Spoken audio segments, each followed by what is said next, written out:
Hello and welcome back to another episode. And I want to start off by giving a little bit of an insight into my past relationship with food. And it's a really relevant story because it's going to really tie into why it's so important to actually enjoy our food and build a real connection to our food, especially when we're eating it. And the simple reason is because I've come from a place of having an eating disorder and, having some really bad bouts of bulimia and just generally only eating to what can only be described as to numb the feelings of just trauma inside my mind, of sabotage inside of my mind, and all different things that I've had to explore over the past decade plus.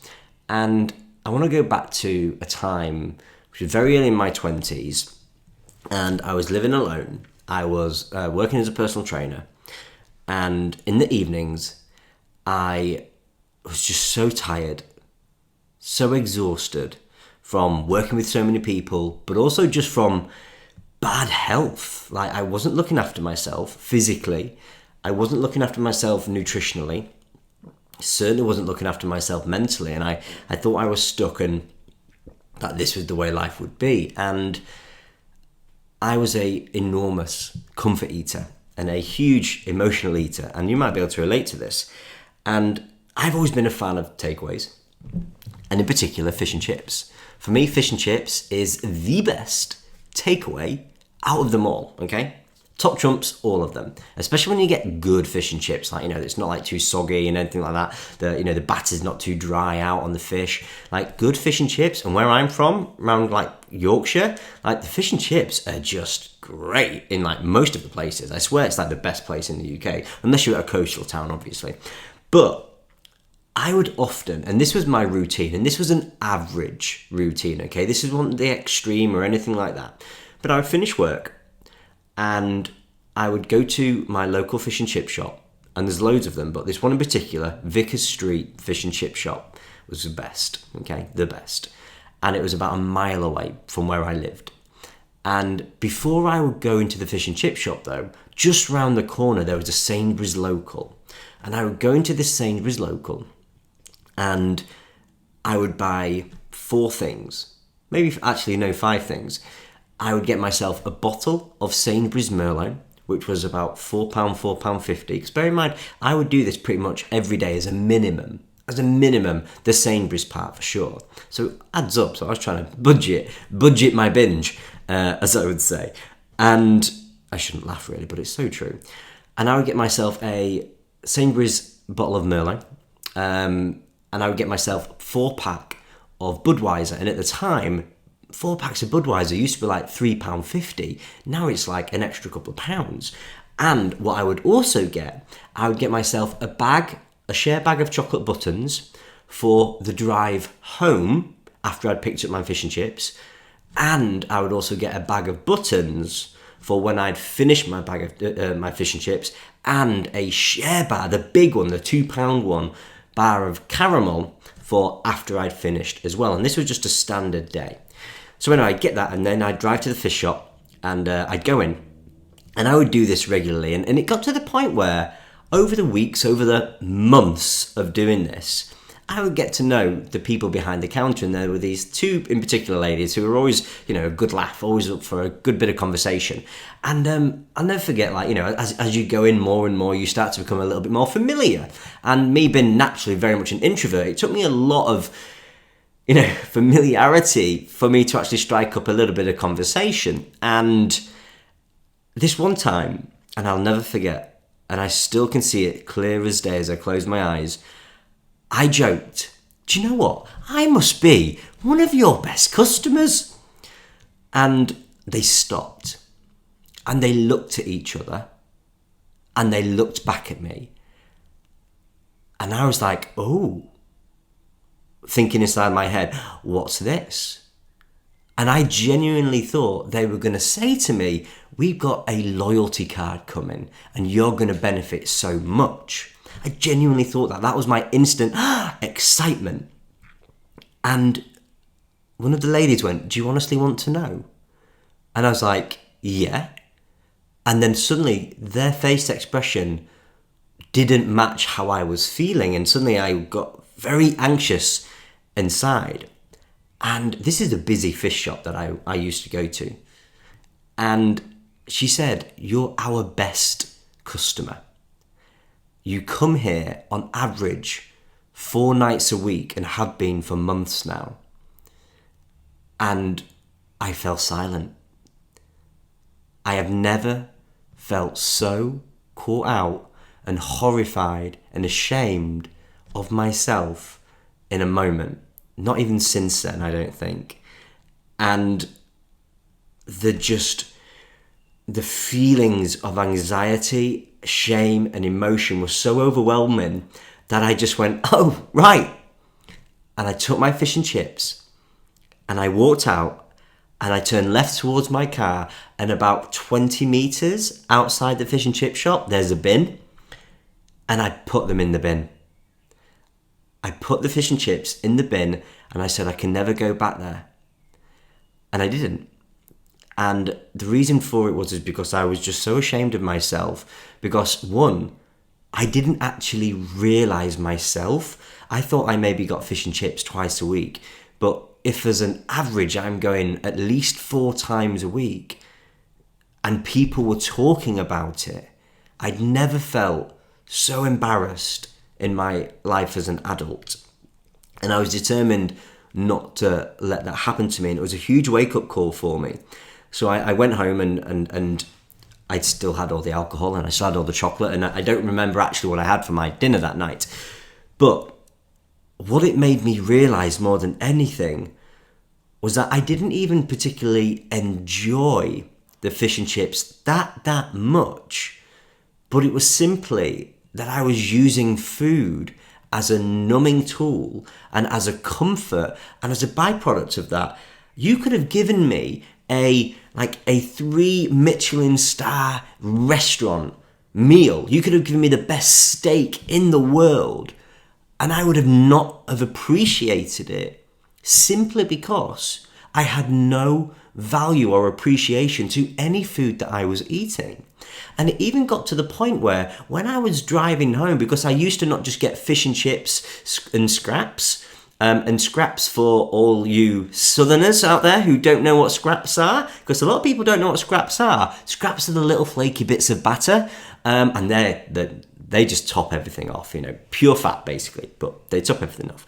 Anyway, so I would also get fish and chips and scraps and a bread cake. And for all those who aren't sure, it's basically a bread roll with butter on. And on the drive home, I lived a mile away, if that. I would have a bag of share buttons, and then I would have my bread cake before I'd even got home. And bear in mind, I lived on my own. I was also secret eating from my own consciousness. Because if I'd have taken all that into the house, I would have been like, "Oh my gosh, how much are you eating?" But because I could compartmentalise that bit of food and then I could put those wrappers under my seat, then actually I could go in and go, "Oh, I've got this bit of chocolate, I've got this for my dinner, and I've got some alcohol here." And this was an average day. This wasn't the extremes of where I would go to before. But the point is that I used to just purely use food as an escape. And what would happen is because I had such a self-fulfilling prophecy, eventually this amount of food didn't numb me enough. So then I would actually start to buy a pack of muffins from Asda. So then what I would do is I would go to Asda first, and then I would go to the Sainsbury's first, and then I would go to a fish shop or a different takeaway or whatever it might be. And the problem with this is we start to use food as that release, and we start to use food as our coping mechanism. But eventually the dopamine, that instant that we get from food, starts to be reduced, and we have to keep upping the ante, which is why so many of us continue to worsen our relationship with food, and we continue to go to more extreme lengths to find that crux. Now, this is just my own extreme example, and I know many people here don't have that experience, which is brilliant, and I know some of you do, but I want you to know that I was once in a place and I genuinely did not think there was any way out of it, and there was genuinely and not another way that I could live with myself or live with food. I just thought people were happy with food, or they just weren't happy. And I thought I was one of the unfortunate ones. But the reality is we can all change that. We all have the ability to flip the switch if we start to see things and view things differently. And the biggest thing that I started to do was I started to just prioritize the food that I was eating.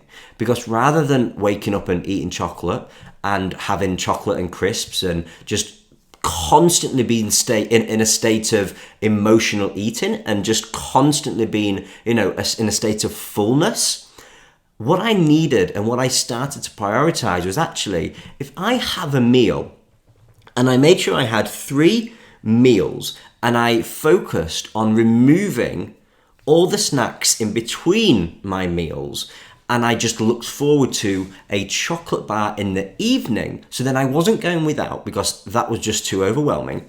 But what I started to do was prioritize my eating environment.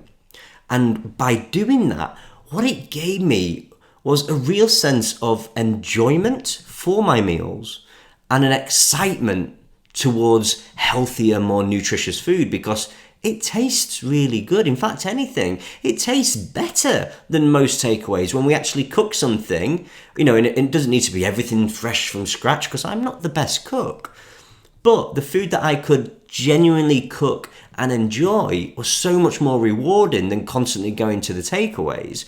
And the problem is with what I was doing was all I was doing was watching TV and just eating. And it was almost like this conveyor belt of just my wrist moving back and forth, just picking up food off the plate whilst I was just shoveling it in. And then I would just put that to one side. I would then open my bag of buttons, having 3-4 at a time. And I would finish the bag of buttons in, say, a minute, 2 minutes. Literally, that's how quickly I could eat a share bag of buttons. And then I'd move on to the next. But the problem was even though I was so uncomfortably full, I still felt the next thing would satisfy me. But the problem was, because I wasn't even consciously enjoying anything at all, then I was never actually satisfied. And the only reason why I would stop eating or stop drinking was because the pain of continuing was more than actually how I felt in my own self. And that was Groundhog Day for years. And it was only when I actually started to reverse engineer this and I started to appreciate the food that I was eating, and then I started to actually value myself and go, oh, actually, do you know what? I would like some salmon instead of the fish and chips. I would like actually some vegetables instead of just, the chocolate. And by doing that, it completely changed my relationship with food, this by itself, but it also completely changed my weight, my health, my mental health in so many different ways. So what I would always recommend, and what I really try and focus on myself, is give your meals the time that they deserve. Because if you're buying food, working hard to pay for this food, if you're cooking this food, or whatever it is that you're doing, if you're sharing this experience with others or even by yourself, actually try and enjoy it at a table. Try and actually not be on your phone. Try not watching Netflix. Or if you don't have a table and you have to sit on the sofa, try turning the TV off. Try putting just some background music on instead if you want something there. Because I guarantee if you can tune into the meal itself that you're enjoying or that you're having, you're going to enjoy it so much more. So it becomes on a highest, you enjoy it so much more that actually you then also recognize that feeling of fullness. And because now you can recognize when you're full, you then don't overeat because you think, well, I might as well clear the plate. But because you've actually enjoyed the meal, and this is what's so important, you're actually far more satisfied. And because you're satisfied, because remember, satisfaction and fullness are 2 entirely different things, but if we can make them work together, then not only do you reduce the amount of calories that you consume because you stop when you're full, but then you don't think, oh, just have one thing extra. I just need another thing. And because now I started to enjoy and look forward to my breakfast, my lunch, my dinner, I then didn't just go chasing snacks just because I was always bored or always looking for something to stimulate me. Because again, the vast majority of times that we actually want to snack isn't because we're hungry, it's because we're seeking stimulation. We're seeking some form of release from the task that we're doing or the thought that we're having. Because let's say, for example, you're bored. How easy is it to just go get a snack actually? Or if you're not feeling good and you're feeling quite low in your mood, how easy it then just to go, oh, do you know what? I'll go get that. That will make me feel good. And all of these conveyor belt and decisions, thought processes that we go through only build momentum down that continuous path. Whereas actually by simply having an eating environment where you prioritize your meal. So one, try to minimize your distractions when you're having your food and your snacks. In fact, especially your snacks, because if you can just go through a bag of crisps or a bag of biscuits in a matter of minutes without even realizing sometimes, then again, we're only reinforcing that behavior for the next time. Whereas if we can now actually have that packet of biscuits and go, do you know what? This is a really nice biscuit and I'm going to just take my time, I'm going to have a bite and I'm going to put it down. And I'm going to enjoy it again. Because if we can not just minimize our distractions, but we can learn to let go and slow down, it's just going to reinforce ourselves that actually we don't need to be this shoveler of food. Because the problem is when we just eat on autopilot, how easy is it just to have a mouthful of food, swallow it after only a few chews, and before you've even swallowed it, you've got your next fork ready to go. And before you know it, again, it's like, oh gosh, I've finished, I'm so full, but I need something sweet or something savory extra, whatever it might be. So I really want you to minimize your distractions, as I said. I really want you to learn to just let go. Let go of whatever it is. I want you to enjoy a drink with your meal. And if it's a 0-calorie drink, brilliant. It's only going to help. One, recognize, fullness a little bit sooner because you've got more fluid in you. But also, it's just going to help slow you down again. It's going to help you just, again, tune in. Oh, I've just had a drink. Let me pick up my knife and fork again. Oh, actually, do you know what? Yeah, I will have a little bit of that and I will have a little bit of that. Rather than just shoveling all the time. And then the next one and the final step that I want you to do, so there's 4, minimize distractions, let go, have a drink with. And the 4th one, and this is the most important, is really savor your flavors. Really chew your food. It'll be better for your gut health. But also as well, just enjoy it. How easy is it to have a chocolate bar and you take a mouthful, you just take 1-2 bites, it's gone, and then it's the next one and the next one, and suddenly you're at the end of the wrapper. Whereas if you have that chocolate bar and you have a bite and you really savor those flavors, you actually really taste what it is that you've purchased, then it becomes so much more satisfactory rather than thinking then, oh, I'll just get one more. So if you can do this with all of the food you eat, including fruit, including vegetables, it really just helps you heighten the eating experience. And I guarantee that if you can heighten your eating experience, then you will dramatically improve your relationship with food, which therefore means you will binge less, you will emotionally eat less, you will snack less, and as a byproduct of that, your self-worth will continuously grow as well. Thank you so much for watching or listening to this episode. If you did find it helpful, I do appreciate every share and every comment and every subscribe. I really do. Thank you so much. I put this content out here for free to hopefully inspire and to help someone somewhere who might be listening. And I look forward to catching you on the next episode. Thank you.